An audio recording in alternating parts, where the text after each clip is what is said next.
lucha con firmeza. Por tu tierra patria, Por tu tierra, Perú. ayuda al terruño que te vio nacer. Costa, sierra y selva, unidos. Al de tus hermanos y dale a tu patria tu amor y tu fe, tu amor y tu fe, tu amor y tu fe. El Perú eres tú. Haz mejor tu labor y tendrás un Perú mejor. Lucha con firmeza para conservarla, con fe en el futuro y en tu porvenir, en tu porvenir, en tu porvenir.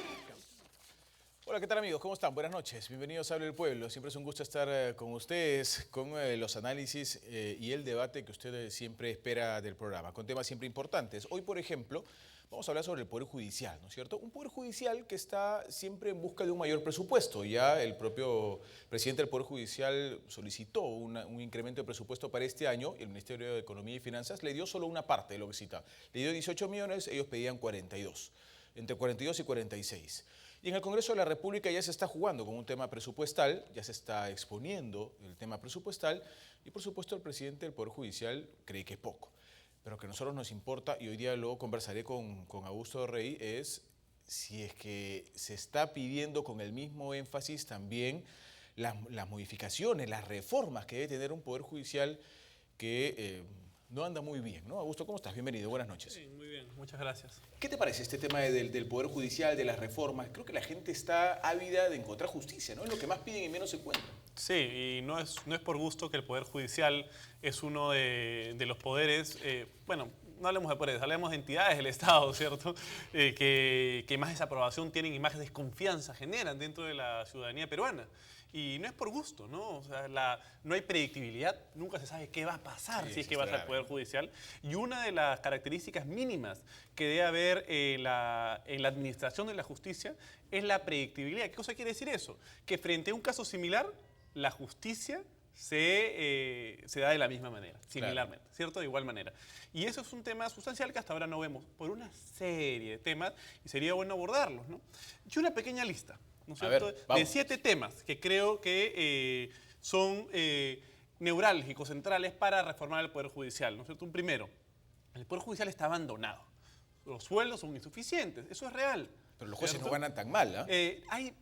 En el escalón del Poder Judicial tiene varios niveles. Y el juez no es el actor único dentro del Poder Judicial. Están los secretarios, ¿cierto? que son los que más pero reclaman, y los ellos administrativos, ¿no? Pero los secretarios tienen un rol fundamental. O sea, las sentencias se desarrollan no solamente por el juez que está viendo el caso, sino también por los distintos funcionarios que trabajan con el juez. Sí, claro. Y que tienen una carga administrativa sustancial. Emiten al año unas 18.000 sentencias en segunda instancia. Es un montón. Es increíble. ¿Cierto? Es increíble. Y eso que tenemos procesos judiciales tirados ahí al abandono, ¿cierto? Porque no existe la capacidad para ver todos. Entonces ahí tenemos carencia de material de oficina y seamos sinceros, si no tienes una capacidad administrativa, instalaciones adecuadas, equipos modernos que te permitan tener la comodidad y la autonomía para ver los casos, estamos en problemas. Expedientes todavía con hilo y aguja, ¿no? ¿no? O sea, hay casos que no están todavía en una versión electrónica.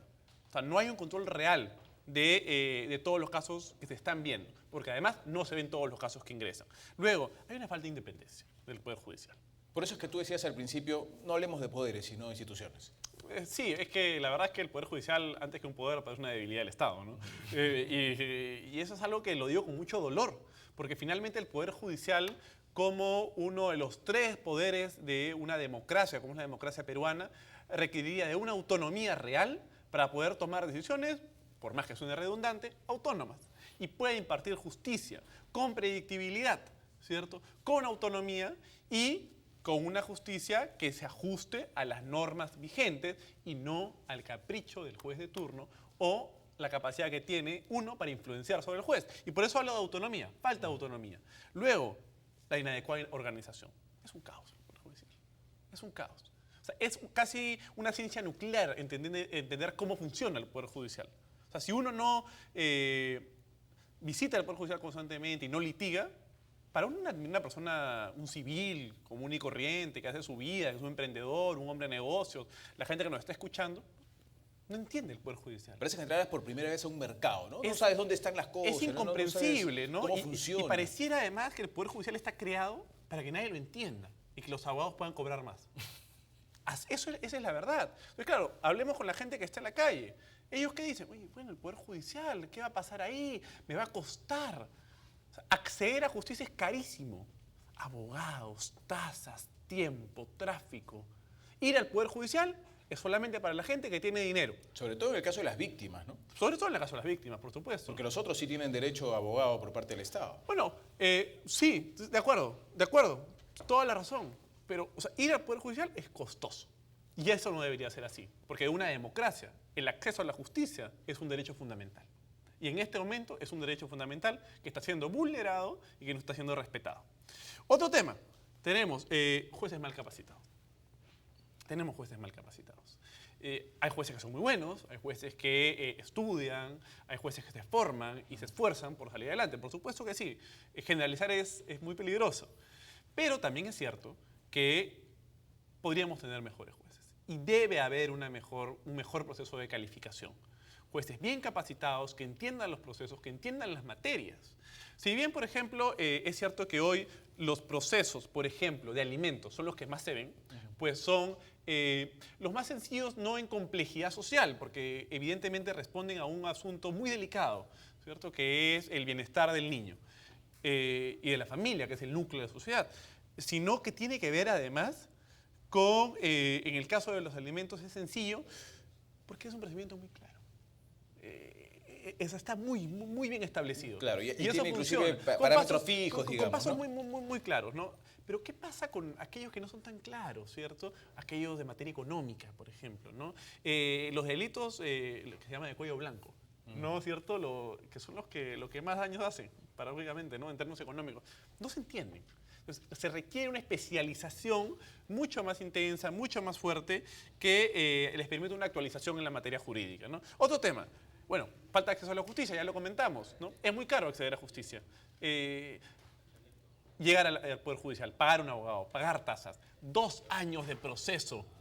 Cuanto menos. Cuanto menos. Mientras tanto, ¿qué pasa? ¿Qué pasa? Sigues perdiendo dinero, no puedes salir adelante, tienes dolores de cabeza, ir al Poder Judicial, hacer justicia, cuando tú eres una persona que está siendo afectada, que tu derecho ha sido vulnerado, ¿no? Y un tema final es la imagen del Poder Judicial. Un poder del Estado tiene que tener una buena imagen para generar confianza. Pero eso, digamos, va a ser consecuencia de, De todo lo cosas demás. descritas, ¿no? Cuando un poder del Estado genere confianza, como dice un eslogan de un banco, confianza genera confianza. Y eso es verdad. Es absolutamente cierto. Entonces, la reforma del Poder Judicial debe estar orientada a también generar confianza. Generar confianza a los ciudadanos, a todos nosotros, a los inversionistas, saber que si van a invertir van a tener certeza de que el derecho los va a amparar. Y lo mismo con los derechos humanos, con los derechos civiles y con, finalmente, nuestra convivencia en la ciudad. Ahora que hablas de ciudadanos, permite darle el pase al público que está en línea con una llamada telefónica. Hola, buenas noches. Buenas noches, señor. Bienvenida, adelante. El tema, primeramente, para pedir más presupuesto en el Poder Judicial, se tiene que limpiar este Poder Judicial. Segundo, es que las autoridades para estos puestos tienen que ser personas honestas, personas que sí valgan la pena en dictar una sentencia. No es posible, señor, que solamente el que tiene plata saca una resolución a su favor en cuenta en meses, y los que no tenemos plata estamos esperando más de 10 años. La Cámara tiene un proceso judicial más de 8 años, señor, sin resuelvo. Es porque uno no tiene plata. Entonces, lo que yo pido es primero la limpieza en el Poder Judicial. Gracias. Muy bien, a usted las gracias por su comunicación telefónica. Segundo en el panel, don Electo Ceballos. ¿Cómo está, don Electo? Bienvenido al programa. Pepe, mil disculpas, pero he estado con Ricardo en la radio RBC estaba usted en otro medio. 104.7. Entonces estábamos con Marcos y Baceta pasando un examen que nos conociera la población, cómo pensamos, cómo podríamos aportar a esta candidatura de Ricardo. Hemos escuchado también ciertas informaciones como de Radio Exitosa, que nada, no salió en ninguna ni un periódico, ni un medio de comunicación, pero bueno, ahí vamos. Mil disculpas, acá estamos. El tema Poder Judicial pide más presupuesto. Pero no norma, no reformas, que es lo que Bueno, queremos en realidad. Lo hemos estado discutiendo, Augusto, discúlpame. Por favor. El escándalo del Consejo Nacional de la Magistratura, la ODIGMA, el control interno. Yo no soy abogado, soy administrador de empresas, pero sí he vivido y vivo un drama en el Poder Judicial y la Fiscalía. Soy padre de la familia Utopía. A mí me asesinaron a una chica de 26 años que se iba a hacer un doctorado en administración de hospitales a Nueva York, quinto superior de la UPC. Y estamos batallando. ¿Cuántos años van? 13 años. 13 años de proceso. Entramos al 14º. La familia va desapareciendo. El último ha sido mi gran hermano, Lucho Delgado Aparicio Sarabá. Usted, señora, usted, señor, joven, que tiene que entrar a un juicio, ¿usted cree en la justicia? No lo cree en la justicia. Tengo otro caso mío, y lo pongo siempre, y lo he dicho en la maestría de gobernabilidad a mis compañeros cuando quieren analizar casos donde la corrupción es desde el inicio hasta el final. El expediente 8696, que hay muchos señores que hoy día son los dueños de Transparencia Internacional, que trabajaron con Fujimori. Hoy día nos dan las pautas, cómo se debe gobernar, la pureza. Y trabajaban como procuradores y defendían casos privados. Y ahora están en la cabeza de internacional. Por favor, de este por organismo favor. internacional. Estamos hablando un poco y tratando de desglosar, ¿no es cierto?, qué puntos de reformas podrían dar algún impulso al tema del Poder Judicial, que se torna cada vez más caótico además, ¿no es cierto? O sea, el problema aquí está en que no sientes que haya un rumbo para las reformas que mejoren el tema. Y vayamos a la raíz, que es el proceso de nombramiento de jueces, ¿no? que está a cargo del Consejo Nacional de la Magistratura, que ha devenido en un escándalo mediático en las últimas semanas, que finalmente se resolvió, pero que visibilizó la debilidad institucional del Consejo Nacional de la Magistratura. Para que la gente lo sepa, porque es un tema bien complejo, el Consejo está compuesto por ocho miembros. ¿No son 7? Son 7 miembros, perdón, 7 miembros, ¿cierto? Y de esos 7, uno es de la Corte Suprema, otro de la Junta de Fiscales Supremos, uno de los miembros del Colegio de Abogados de Lima, 2 por los miembros de los demás colegios profesionales, 1 por los rectores de las universidades nacionales y 1 por los rectores de las universidades particulares. Eso es muy arriesgado, porque tienes una dispersión para poder nombrar a los 7 miembros del Consejo Nacional de la Magistratura, que de por sí además son demasiados. Pero yo te planteo algo con respecto a eso que mencionas. Se ha dicho N veces que lo que se necesita para el Perú es una junta de representantes de la sociedad civil, gente preparada, que no esté mezclada en todo esto, los más brillantes representantes de la sociedad civil. ¿No se trataba de que el Consejo Nacional de la Magistratura hacía eso? Pero no lo es, pues. No lo es porque ha devenido en un manejo inadecuado, en una falta de profesionalización y en escándalos como los que hemos visto. Y por eso yo creo que tenemos que reformar la forma como se nombran a los jueces y tenemos que reformular la lógica del Consejo Nacional de Magistratura y comenzar a tener como miembros del Consejo Nacional de la Magistratura a los mejores profesionales del medio, abogados reconocidos, gente con mucha experiencia y años en el ejercicio de la profesión. Todos hombres de derecho, dices tú. Hombres de derecho, totalmente. Que conozcan Que la conozcan realidad. el tema, totalmente. Que hayan litigado, que conozcan el Poder Judicial, que conozcan... ¿Cómo es el monstruo por dentro? Así es. ¿Qué puede Y saber? acá yo traigo una propuesta. En realidad, deberían ser 3 miembros en el Consejo Nacional de la Magistratura. Uno nombrado por el Congreso, uno por el Ejecutivo y uno por la Corte Suprema, con estándares altísimos. Mayores de una edad determinada, tipo si fuese un Senado, por ejemplo, ¿cierto? Con un nivel de educación, formación, hablemos de doctorado tal vez, que te asegure una calidad mínima. Dejémonos de medias tintas, porque si no lo que estamos teniendo es el reinado de la mediocridad. Vamos a tener un intenso debate aquí. Permíteme una Sí, segunda sí, llamadita, por por favor. favor, mi querido electo, y regresamos. Hola, buenas noches. ¿Aló? Aló, buenas noches. Sí, adelante. Sobre el Poder Judicial. El Poder Judicial está podrido. Todo el poder lo tiene los delincuentes apristas. Mientras este poder esté a cargo de los apristas, ¿no? Va a seguir igual, no va a cambiar, ¿no? Okay. Lo primerito que deben de hacer es votar a estos jueces podridos, delincuentes, más los apristas que están metidos ahí, ¿no? Toda la vida va a ser así, ¿no? Y si va a entrar el APRA, va a ser peor todavía, ¿no? Gracias por su llamada. Hola, buenas noches. Sí, buenas noches. Adelante, bienvenida. ¿Cómo está? Buenas noches. Mire, estoy escuchando acá el programa y lo que yo quiero manifestar es que cuando estamos estableciendo el presupuesto, también se incluyan a nosotros, somos los trabajadores del Poder Judicial, que lo que somos, que realmente los que realizamos el trabajo ahí. Sin embargo, los jueces, a ellos sí, ¿no? A ellos sí les suben los sueldos, ellos están muy bien pagados, la mayoría no hace absolutamente nada, y desde ahí es que viene todo, señor. Si nos aumentaran a nosotros los trabajadores, tengo usted la seguridad que trabajaríamos como debe ser. No todo es corrupción en nosotros, la corrupción viene desde arriba. Muchas gracias por su llamada. Nos ha llamado una trabajadora del Poder Judicial, un personal administrativo. Qué importante.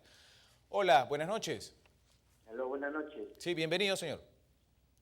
Señor, mire, yo tengo una queja contra el Poder Judicial. Yo tengo una demanda con Fovipol por motivo de que no me devuelven mis aportes de años que he pertenecido yo y aportando al Fovipol. Y aún no responden. Mi sentencia está de hace años y no sale la sentencia del Poder ¿Cuántos Judicial. años tiene su proceso, señor? Por el Poder Judicial que no resuelve mi problema. ¿Cuántos años tiene su proceso? Tiene ya 4 años, señor. 4 años. Muy bien, gracias por su llamada telefónica, muy amable. Tenemos otra llamada, ¿no? Todavía. Esperamos un ratito. Estábamos tocando un punto que me parece neurálgico, me parece importantísimo lo que se discute con relación al Consejo Nacional de Magistratura, porque efectivamente ahí nacen quienes van a ser jueces y fiscales finalmente. ¿Qué te parece, Lecto? ¿Tú compartes el hecho de que solamente deben ser hombres de derecho en el Consejo Nacional de la Magistratura? Yo creo que sí, porque conocen el tema.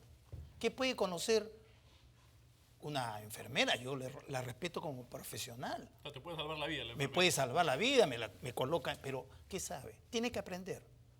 Entre abogados saben quién es quién. Pero me quiero robar una idea de mi gran amigo Marcos Ibaceta, que justo hemos estado hablando de este tema en la radio. Primer punto. No puede ser que yo, juez, de la misma categoría que tú y tú, sobre un problema igual, similar, yo voto blanco, el señor plomo y tú rojo. Tiene que haber una evaluación. Claro, los jueces tienen libre criterio, todo, pero no pueden haber 3 criterios. Entonces tiene que haber al final, tiene que haber un control interno que no existe, Por eso mencioné antes Sodigma. En mi caso, Utopía, una señora juez vocal superior tuvo 7 años, un amparo, encajonado. Nos quejamos, la pasó a otra y no pasó nada. Entonces, le estoy hablando al pueblo que litiga.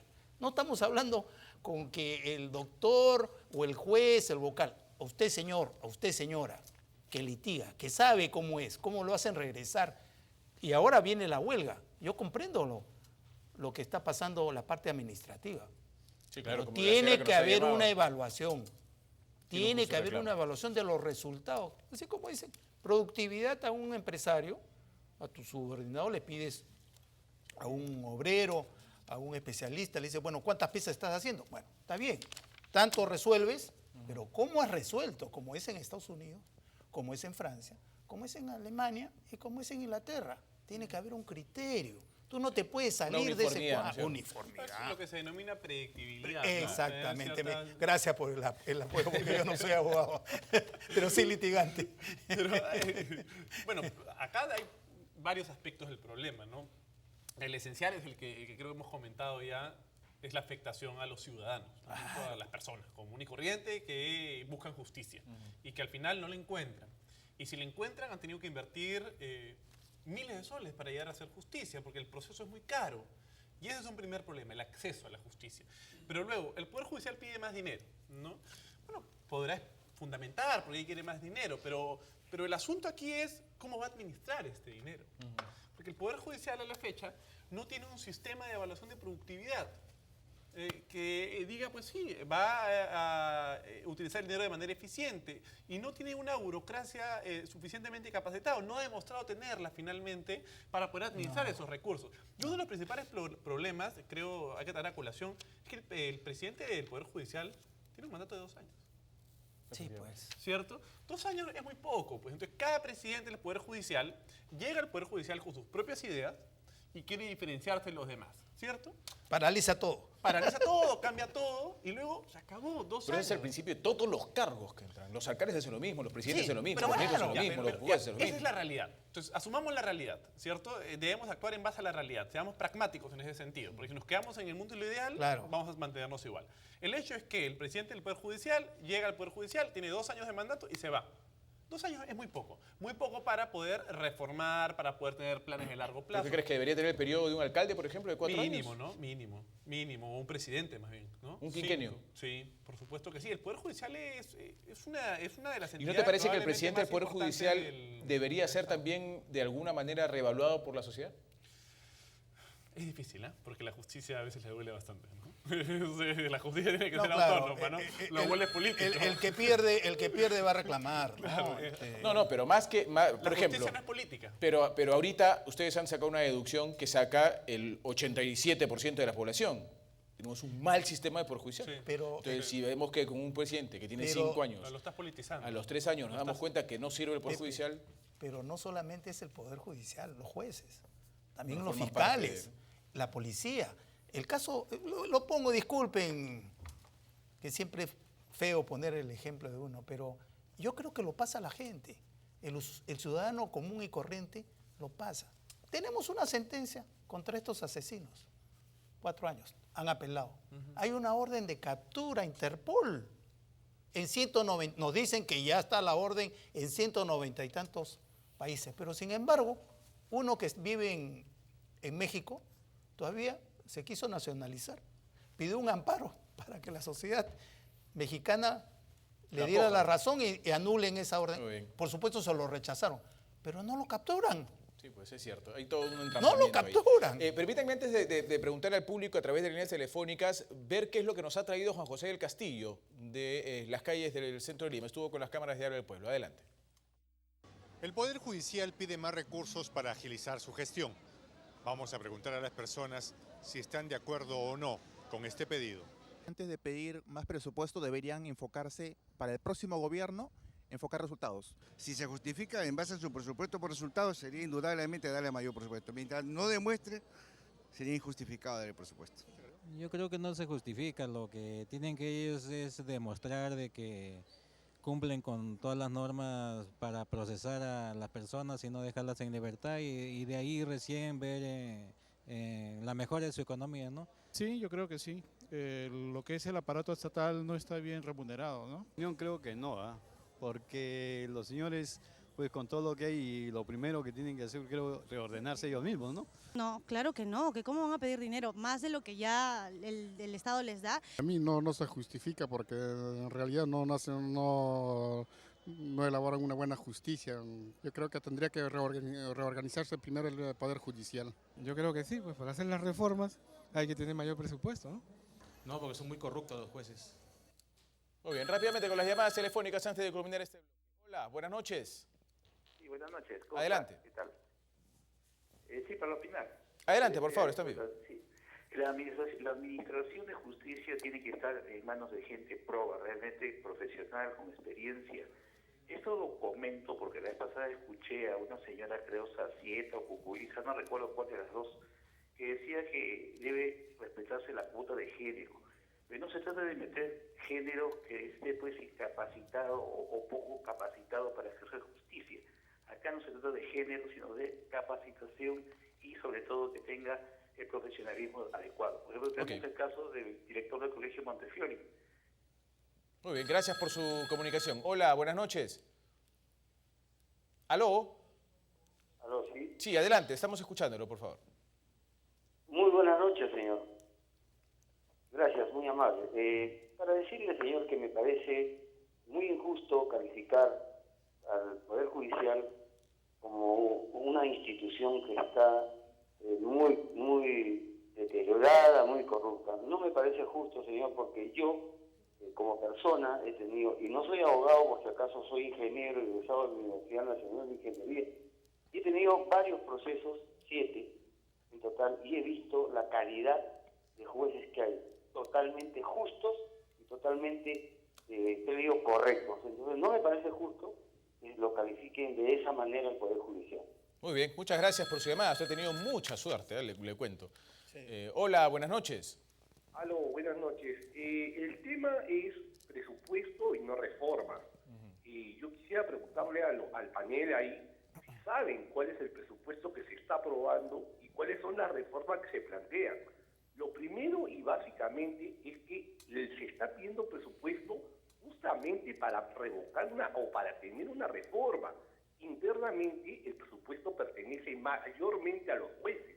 Actualmente se está pidiendo más presupuesto para el personal jurisdiccional y administrativo. Todos somos críticos con la justicia que existe en nuestro país, pero como acabamos de escuchar en varias llamadas telefónicas, hay justicia en este país, pero tampoco no se puede pedir una justicia de primer mundo cuando no se tiene un presupuesto de primer mundo. Muy bien. Muchas gracias. En realidad no hay varias, según una. Tenemos que ir a las noticias. Vamos a las noticias con Yanina, que nos va a mantener informados y regresamos con la segunda parte del programa.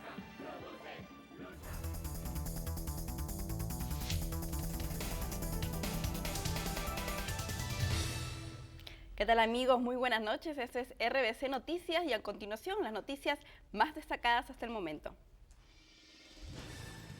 La bancada Gana Perú presentará una moción de censura en contra del presidente de la Comisión de Fiscalización del Congreso, Gustavo Rondón, para que deje dicho cargo. Esto luego que el parlamentario diera a conocer a los medios sobre la existencia de un documento de la Unidad de Inteligencia Financiera sobre la primera dama Nadine Heredia.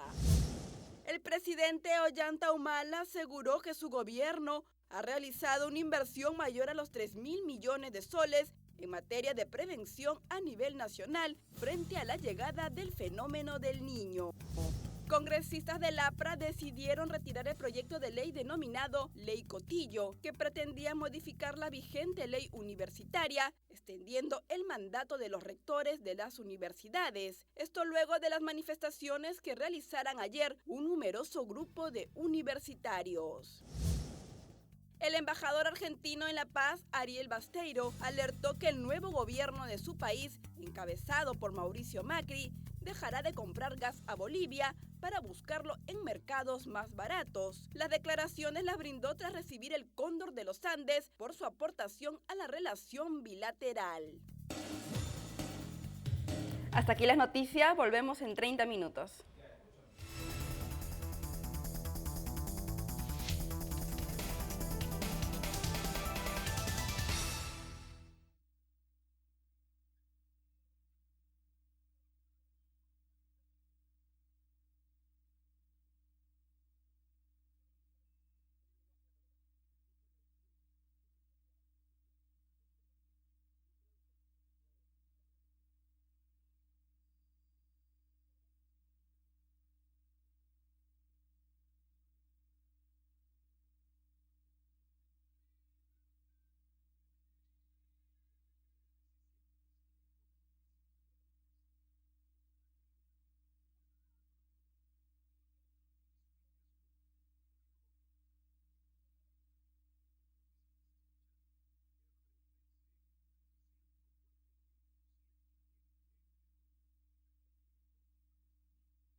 Hablé con él y justo me dice él, me has llamado en un buen momento.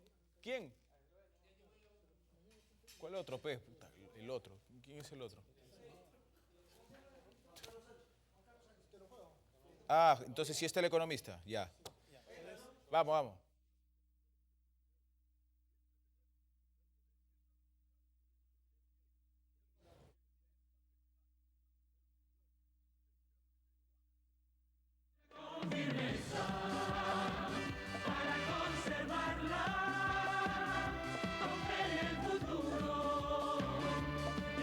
Regresamos al programa, vamos al segundo bloque del programa con un tema importante, que vamos a ver en realidad si es que en realidad nos afecta, no nos afecta, cuánto nos afecta, porque hemos llegado a cifras que muchos no esperaban. El precio del dólar ha subido hasta un nivel del que no teníamos en los últimos 10 años. Vamos a ver cómo hemos titulado esta segunda parte del programa, ¿Quién habla el pueblo?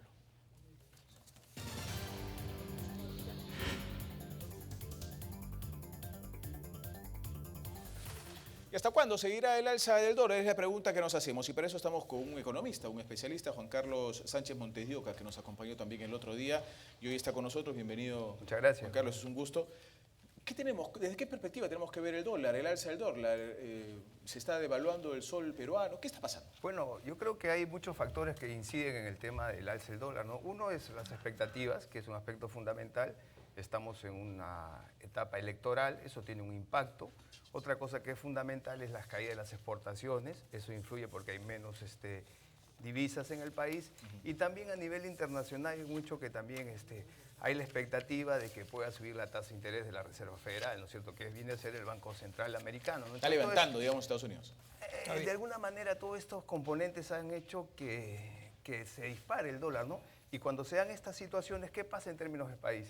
La gente se refugia y comienza a comprar dólares, porque es la única manera de preservar sus ahorros, ¿no? Ya no buscan el sol, sino buscan el dólar, porque como sigue trepando, entonces estamos en una situación compleja, hay que mejorar las condiciones del país y lamentablemente, como les dije al inicio, hoy día estamos viviendo pues una etapa electoral. Entonces, ahora, y te voy a hacer una pregunta que tal vez la respuesta no sea tan sencilla, pero ¿nos conviene o no nos conviene el alza de dólar a la mayoría de los ciudadanos? Bueno, hay que verlo de dos puntos de vista.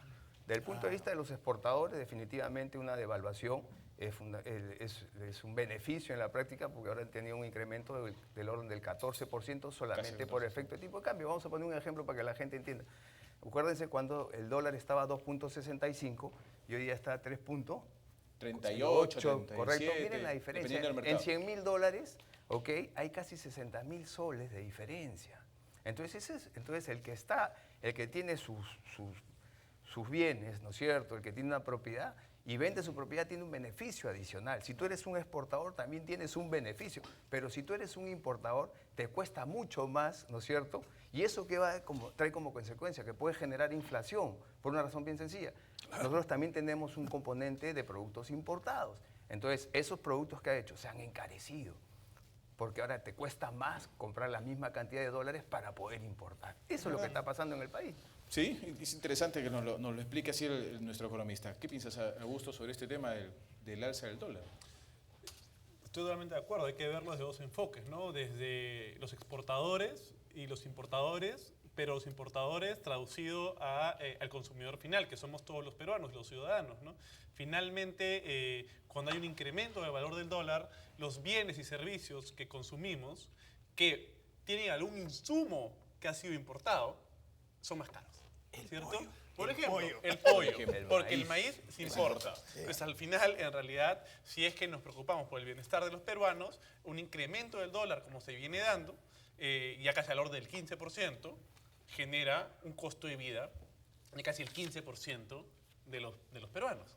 Porque consumen bienes y servicios que se ven afectados por ese incremento. No todos, porque aquellos que se producen a nivel nacional y no requieren insumos que han sido adquiridos en dólares se mantienen al mismo precio. Pero el ejemplo es el pollo. El pollo. Es clarísimo. ¿Cierto? Ese es el ejemplo perfecto, ¿no? Como el maíz se importa, el pollo es más caro.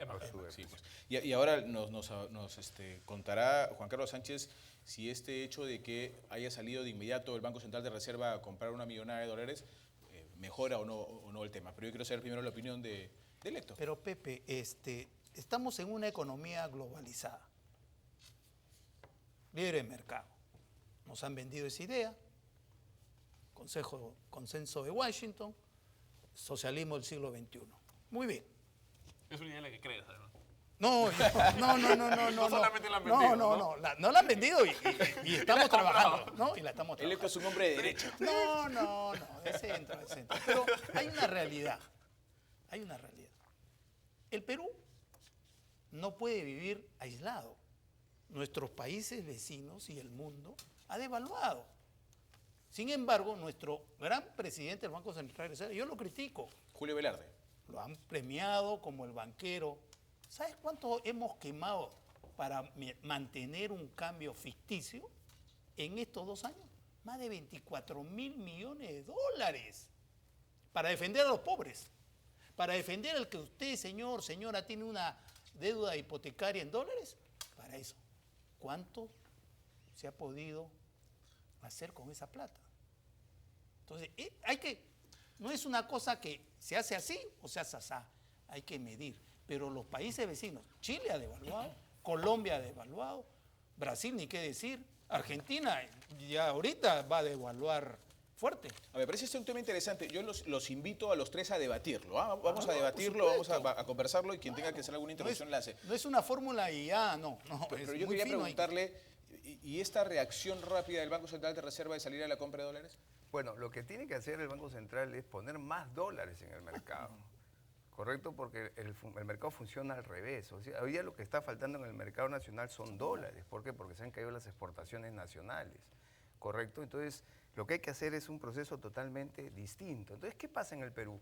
En el Perú lo que tenemos que buscar es afianzar, por ejemplo, la economía nacional. ¿Correcto? Hoy día lo que tenemos es un problema mucho más serio, que es, por ejemplo, la falta de ejecución presupuestal. Entonces, tenemos plata, tenemos un presupuesto de 130.000 millones de soles, ¿no es cierto? Pero ¿cuánto se ha ejecutado? ¿Cuánta plata ha entrado en circulación? Y hoy día todo el dinero del Perú se está destinando para el tema del niño.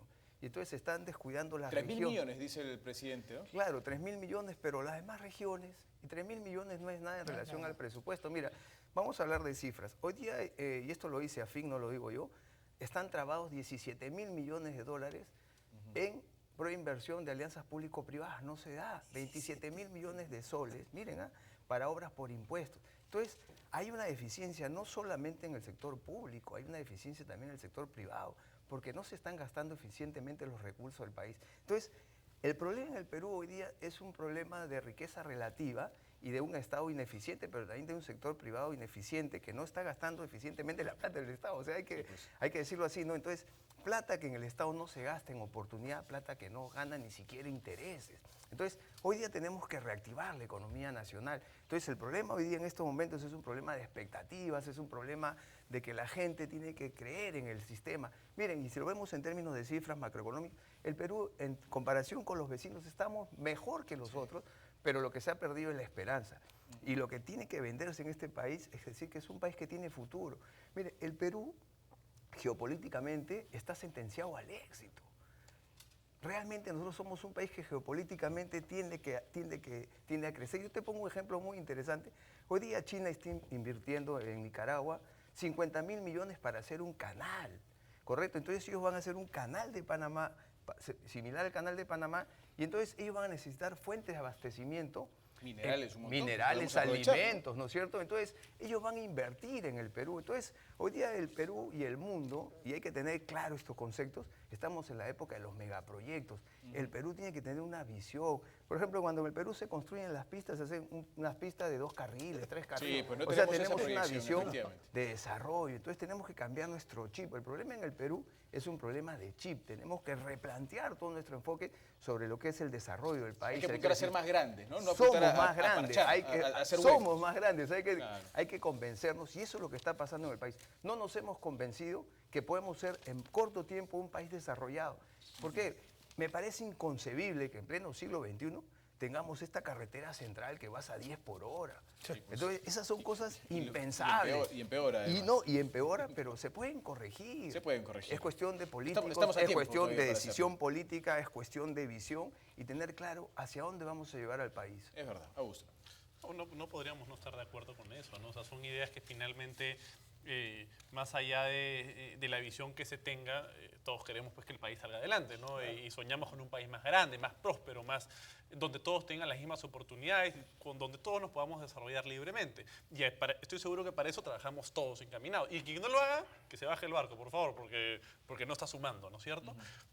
Sin embargo, sí, creo que debemos tener mucho cuidado cuando hablamos de crecimiento. Y la sensación que tengo es que en la última década, que ha sido la década de oro, ¿no es cierto? Este crecimiento sostenido de 7, 8% entre el año 2002 y 2012, 2013, ¿no? El ingreso de China al mercado, 1.000 millones de consumidores, las tasas de interés favorables para que inversionistas lleguen al país, el precio de los metales, ¿cierto? Favoreció notablemente al país. Sin embargo, ¿qué pasó en esta década de oro, en donde el Perú ha podido pagar su deuda externa y generar riqueza? Que no ha habido desarrollo. Claro. Entonces, el crecimiento por el crecimiento tiene que venir acompañado de una serie de instancias donde el Estado juega un rol importante, ¿cierto? En donde se genera confianza. ¿Cierto? Confianza genera confianza. Confianza en las instituciones. La pregunta es ¿cómo? Confianza en el Poder Judicial, como hemos hablado hace un tiempo, hace unos minutos. Confianza en el Congreso, confianza en las instituciones públicas, ¿cierto? Pero eso es casi un sueño. Es que no es un sueño. Parece una utopía. Es que no es una utopía. No es una utopía, porque otros países lo han hecho. Y el Perú ha crecido a 7% por 10 años. ¿Y qué ha pasado? ¿Qué ha pasado? Sí, es verdad, se ha reducido la pobreza a ciertos niveles. Pero no como se debería. Pero no como exactamente, no como se debería. ¿Y entonces cómo vamos a pedir ¿No es confianza? Porque eso es lo que tenemos que cambiar. Construcción de confianza en base a la riqueza que tenemos hoy. Ahora, el BCR ingresa a estabilizar la moneda. Ese es su rol. Ese es su rol. Ese es su rol. ¿Y el beneficio de quién? De los que menos tienen. Y ahí me parece bien. Pero hay muchos que dicen que el BCR no se debería meter en el tipo de cambio. Permítanme ir con una llamada. Entonces, ¿cómo estabilizas la moneda? Bueno, pero pasa en otros países y el BCR, los bancos centrales de otros países no necesariamente se meten en el mercado. Sí, claro. Legalmente es posible. Hola, buenas noches. Buenas noches. Buenas noches, caballero. Bienvenido, adelante. Mire, con respecto al uso del dólar, bueno, eso tiene mucho que ver con los precios de los commodities, ¿no? Porque a mayor producción tiene que bajar, pero a menor producción se va a encarecer. Entonces eso mucho depende de los países industrializados que tienen que extraer, ¿no? Tienen que agenciar de los países del tercer mundo para satisfacer sus necesidades. Ok, muchas gracias. Gracias por su participación. Don Electo Ceballos. Pepe, no queremos reconocer que al Perú le han dado en la yugular de su desarrollo. Hemos parado 62.000 millones en estos 4 años de inversiones de la gran minería. Minería que está encima de los 3.000 metros de altura, donde no se puede sembrar ni pastar, sino minería. 62.000 millones. Por eso nuestra balanza comercial es deficitaria, 2 años consecutivos. La inflación está en 3.6, no es broma. Y con un dólar que se dispara, vamos a pasar los 4. Y por constitución no podemos pasar 3. Entonces, la realidad ¿a quién le echamos la culpa? ¿Agua? Oro. Ese fue el eslogan. Entonces falta la decisión política. Ya este gobierno que está de salida no lo va a hacer. Me parece, sí. Yo creo que hay que cambiar un poco, lo que falta en el país es docencia. Docencia, lógico. Eso es lo que está faltando. Hoy día los políticos lamentablemente se han sumergido pues, en temas de coyuntura, inmediatistas, ¿no? Y lo que hay que hacer es enseñar.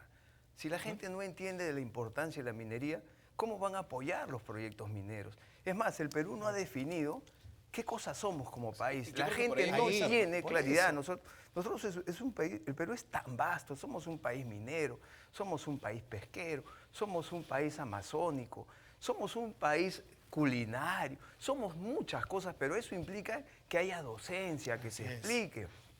Y eso está faltando en el país. Por ejemplo, en Venezuela, nadie se va a poner a que hable un pozo de petróleo, porque la gente vive del petróleo. Entonces, si acá a la gente no se le explica cuáles son los beneficios, y se tienen que hacer cambios en el país, ¿no es cierto?, para que la riqueza se distribuya, pero hay que explicar, hay que enseñar. El problema en el Perú es que está faltando docencia en la política.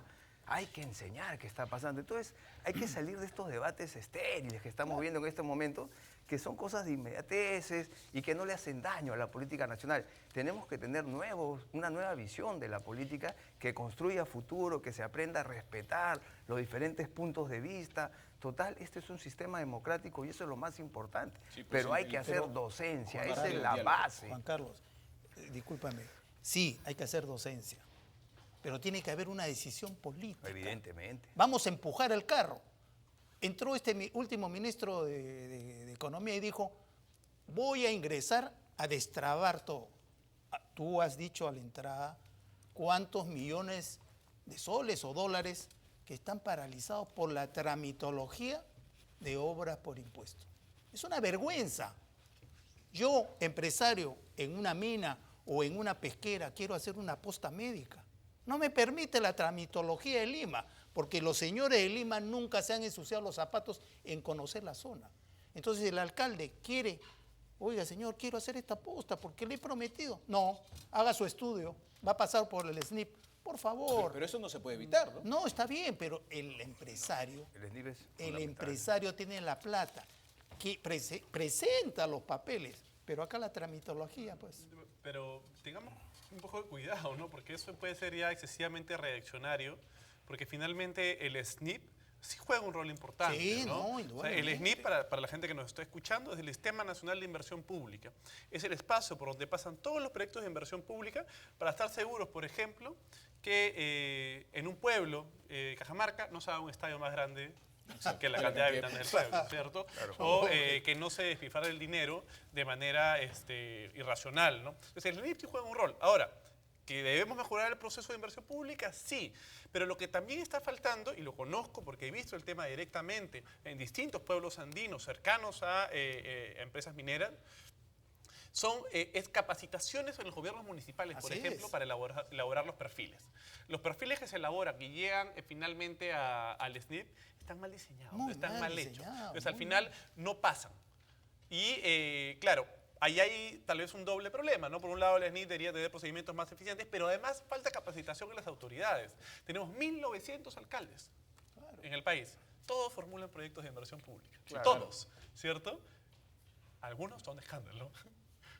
El problema, desde mi punto de vista, no sé si... Mira, yo creo que el problema va más allá del Sistema Nacional de Inversión Pública. Permítame antes de entrar al tema del sistema del SNIP, que me parece un tema interesante, recibir unas llamadas telefónicas y regresamos. Hola, buenas noches. ¿Aló? Sí, señor, bienvenido, buenas noches. ¿Qué tal? ¿Cómo está? Mire, referente a lo que están hablando de la minería, es preocupante porque hace un tiempo atrás hubo el paro en Cajamarca, todo lo que se manipuló, gente que murió, pero no se dan cuenta de que la minería, si no la sacan en esta época, ahora o mañana, la van a sacar a 10, 20 años. Entonces, lejos de gozar los beneficios que le puede dar la minería, el oro en Cajamarca y en otros lugares como Tía María y todos los proyectos que están paralizados, ¿no? Están luchando por algo que es, el tiempo nada más lo va a determinar. O sea, si no es hoy día, será mañana, porque el Perú no tiene más recursos, el recurso minero.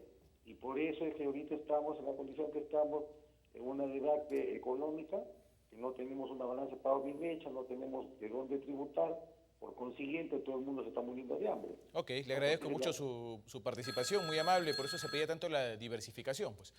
Hola, buenas noches. Buenas noches. Sí, señor, bienvenido al programa. Mira, le estoy llamando de Amazonas, de Rodríguez de Mendoza, Amazonas del Egipto peruano, que se llama Rodríguez de Mendoza. Encantado, adelante, por favor.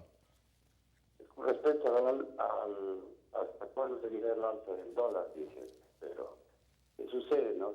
Sube el dólar, que no sabemos hasta cuándo, desde luego, que afecta considerablemente la canasta familiar, desde luego, ¿no? Nosotros, parece mentira, pero nosotros somos un país, uno de los privilegiados del mundo, ¿no?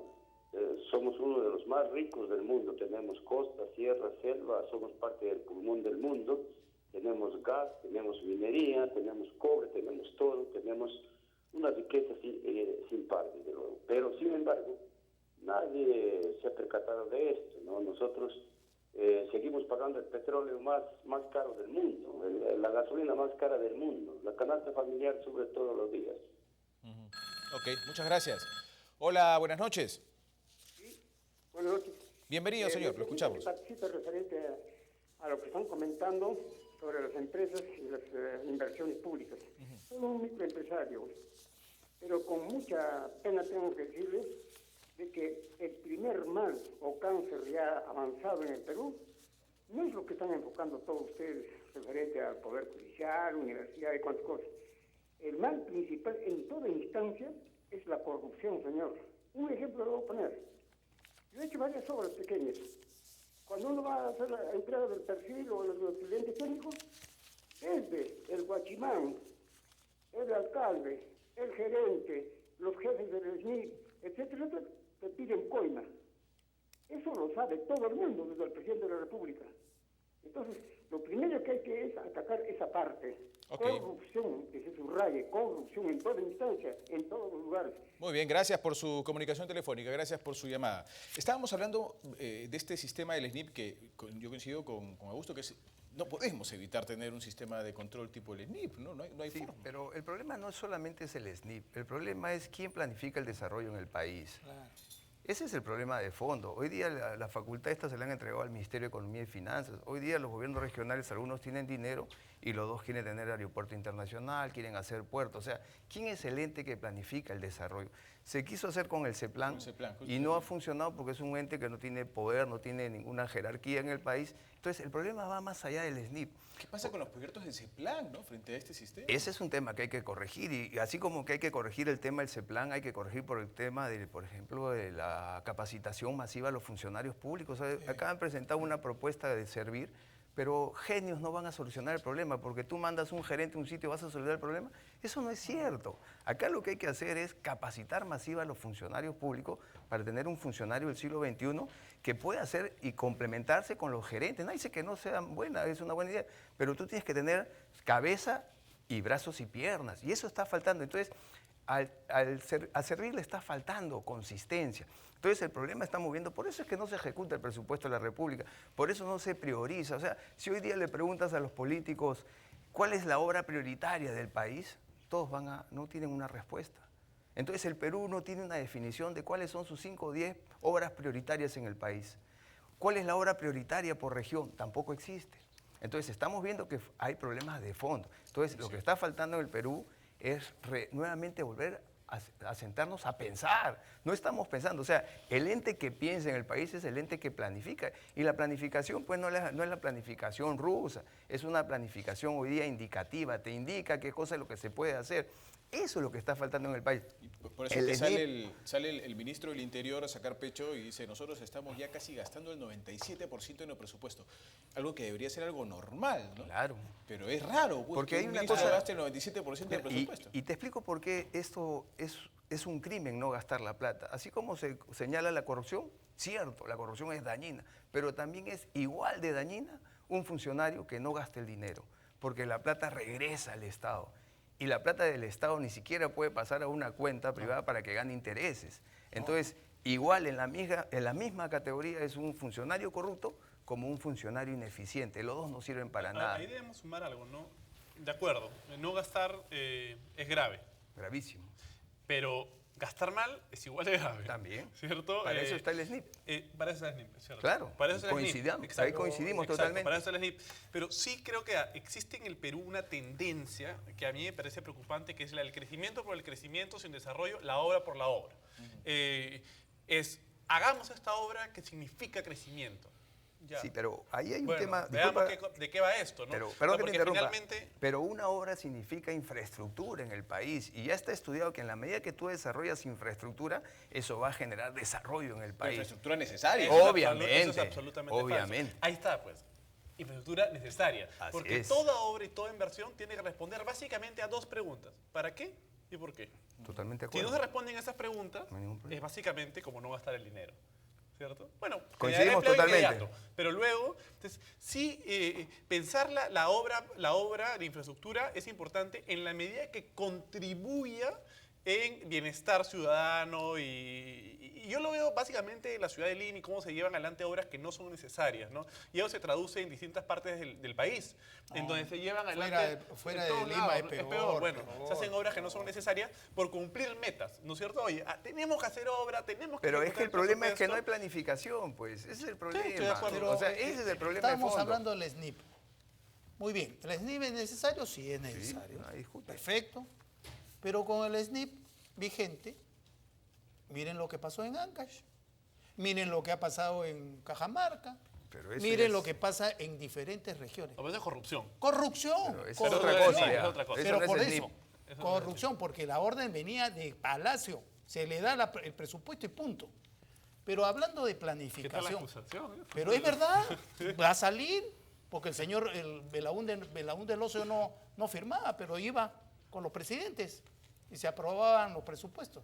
Pero hay una cosa que quiero comunicarles, que tuve la suerte en esta maestría de gobernabilidad de que el ingeniero Guillermo Vega Alvear, hermano de Miguel Vega Alvear, nos diera un mes clases sobre toda la planificación de desarrollo de infraestructura en el Perú.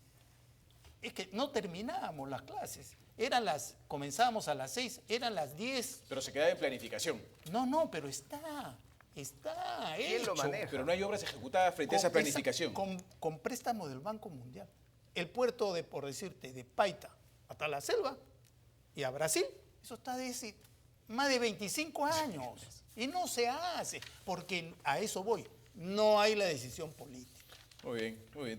Este es un tema rico. Y otra cosita, mira, antes de irnos, firmamos la paz con Ecuador. La hizo Fujimori. Y había que hacer una canalización del río ecuatoriano, que es peruano también al otro lado, iba a beneficiar a Ecuador y a nosotros. 40.000, 50.000 hectáreas. No se ha hecho. La parte de Ecuador no está hecho nosotros, ¿no? Lo hemos hecho con tanta plata, porque nunca ha habido tanta plata en el Perú. Muy bien, señores. Vamos a continuar tocando estos temas sin ninguna duda. Muchas gracias por haber estado con nosotros. Tenemos que ir a las noticias. Las tiene Yanina. Yani, adelante con la información.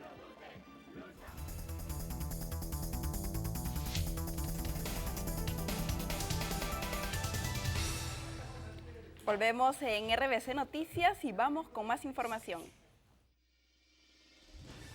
El Congreso nuevamente dejó de ser el escenario de un alturado discurso democrático para convertirse en el lugar que utilizan parlamentarios para lanzarse insultos. Esta vez representantes de la bancada oficialista llamaron a su colega Gustavo Rondón pelele, rastrero, franelero e incapaz por haber difundido que la Unidad de Inteligencia Financiera había encontrado nueva información en el caso Agendas de Nadine.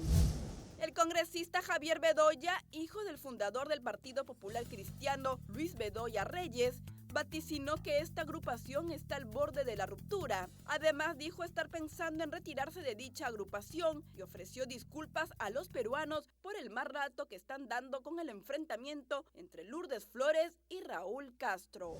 Pedro Pablo Kuczynski dijo estar en contra que los afiliados a las AFPs tengan la posibilidad de retirar el 95.5% de sus fondos al cumplir los 65 años de edad, pues según él, esto podría originar un quiebre en el sistema, haciendo que este colapse.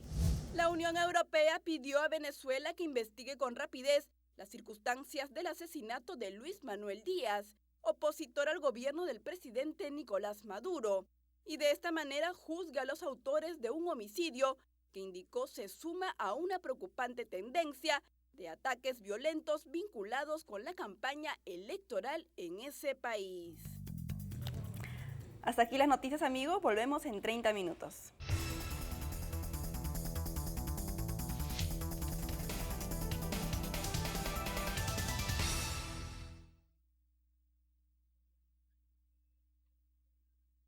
¿La nota del J? ¿La nota del J tenemos ya? Todavía. Ya, teníamos un contacto pactado. Ok. El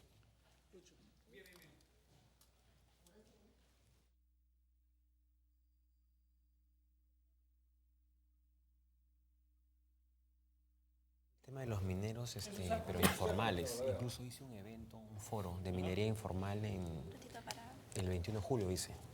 Los traje de allá.